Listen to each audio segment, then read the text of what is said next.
Hello and welcome to my channel, and welcome to a Sunday morning meetup in which I discuss the Reader Problems tag, the Get Real version, and some of the discussions I've had with fellow booktubers in March. So be sure to continue watching after the tag because I'm sure you will find the discussions interesting. The tag was created by Tiffany of About to Read. I will include a link to her channel in the show notes. The tag was found by me on Mark's channel, Richardson Reads. I will also include a link to his channel in the show notes. I've approached Tiffany's tag in my usual mocking spirit. Question number 1. You have 20,000 books on your TBR. How in the world do you decide what to read next? I am neither Steve Donahue, the bookmaster, nor am I a public library, so I just throw up my hands in despair as I look desperately at the two books confronting me as I try to decide, should I go for the carrot or the hay? Question number 2. You're halfway through a book and you're just not loving it. Do you quit or are you committed?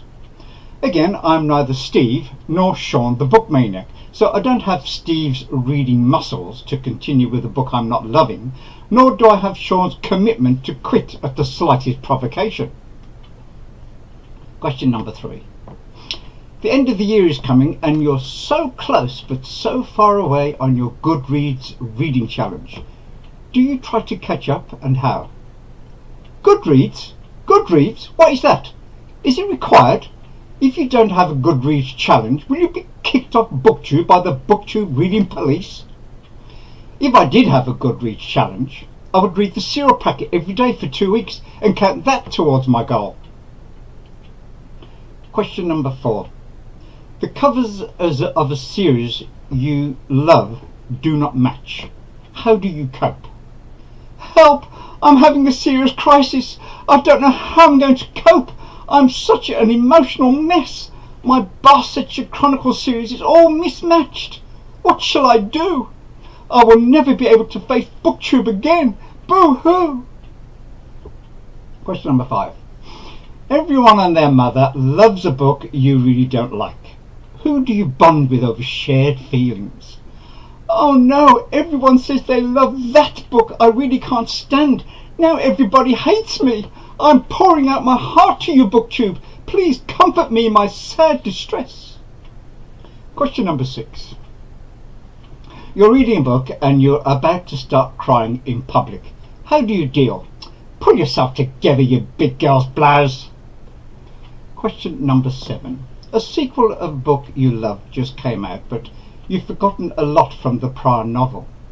Will you reread the book? Skip the sequel? Try to find a synopsis on Goodreads? Cry in frustration?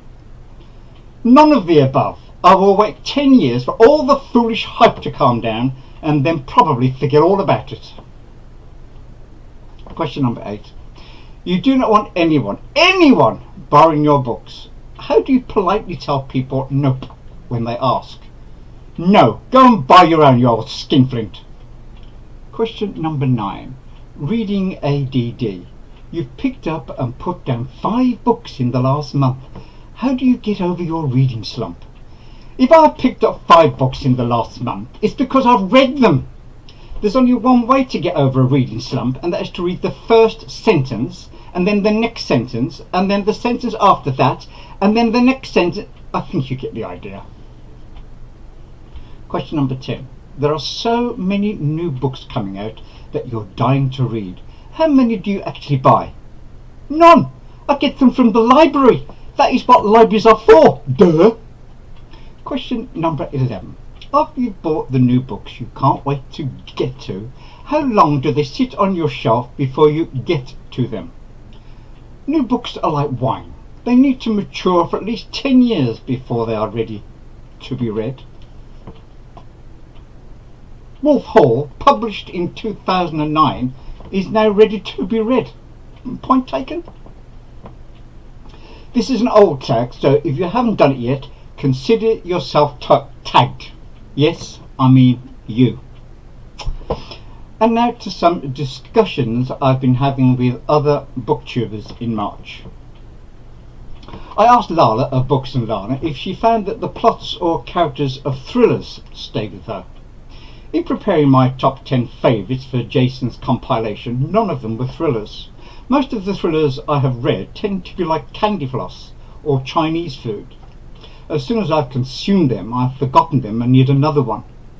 Or is it just that I haven't picked up one that has more substance to it? What do you think? Let me know in the comments below.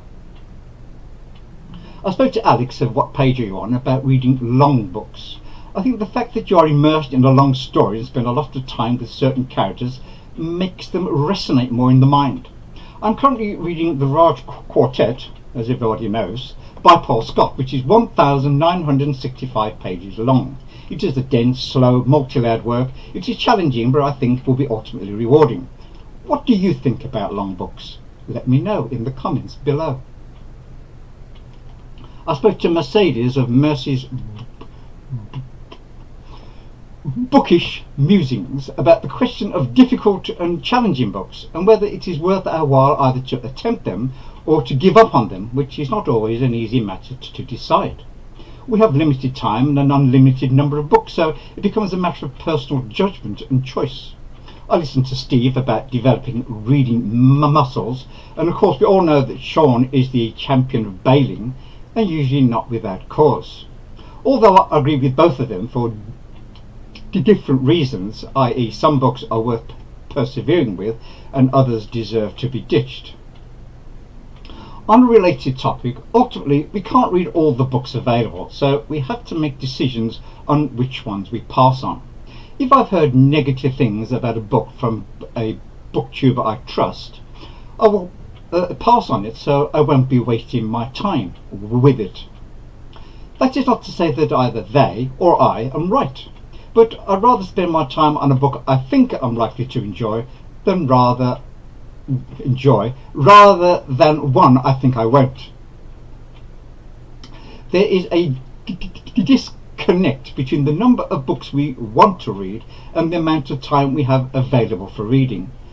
Somerset Maugham spoke about all the books he would like to buy if life were 1,000 years long.